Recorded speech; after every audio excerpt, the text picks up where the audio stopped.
একজন সাধারণ মানুষের দেহ এবং তাহার সমস্ত অঙ্গ-প্রত্যঙ্গ এবং উর্বর মন মস্তিষ্ক, এই সবই তাকে দেওয়া হয়েছে আল্লাহর নেয়ামত স্বরূপ।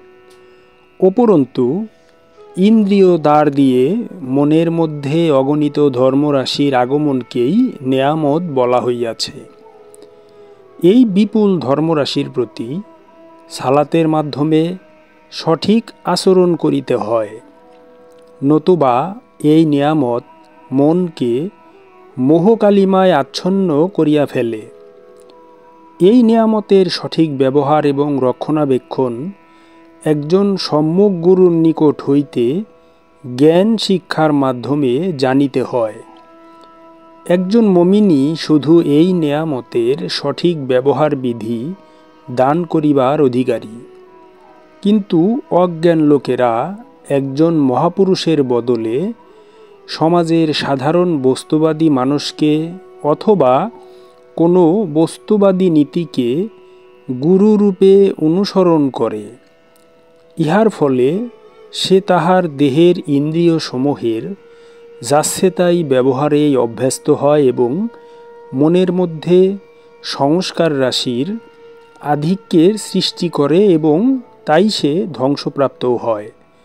অপরপক্ষে একজন গুরুভক্ত সাধক আত্মদর্শনের দ্বারা তাহার দেহের অঙ্গ প্রত্যঙ্গগুলিকে গুরু তথা রবের নিয়মে পরিচালিত করে।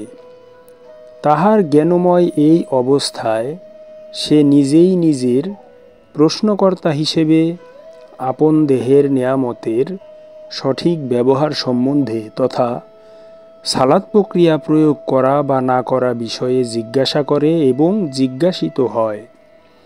সাধনার এই পর্যায়ে আপন প্রশ্নের উত্তর আপনি নিজের ভিতর হইতে বাহির হইয়া আসে, আর তাই স্বতঃস্ফূর্তভাবে এই প্রক্রিয়ায় নিজেই নিজের ধ্যানের গভীরতা বৃদ্ধি করিতে থাকে এবং পরিণামে তিনি দিব্যজ্ঞানী হয়ে ওঠেন তথা ইলহাম প্রাপ্ত হন।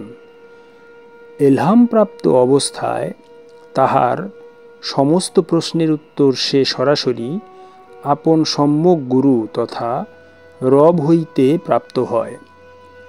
এই পর্যায়ের রবের হেদায়েত তাহার বান্দার উপর সরাসরি প্রত্যক্ষ রূপ নেয় এবং তাহাকে মুক্তির দেশের দিকে ধাবিত করে।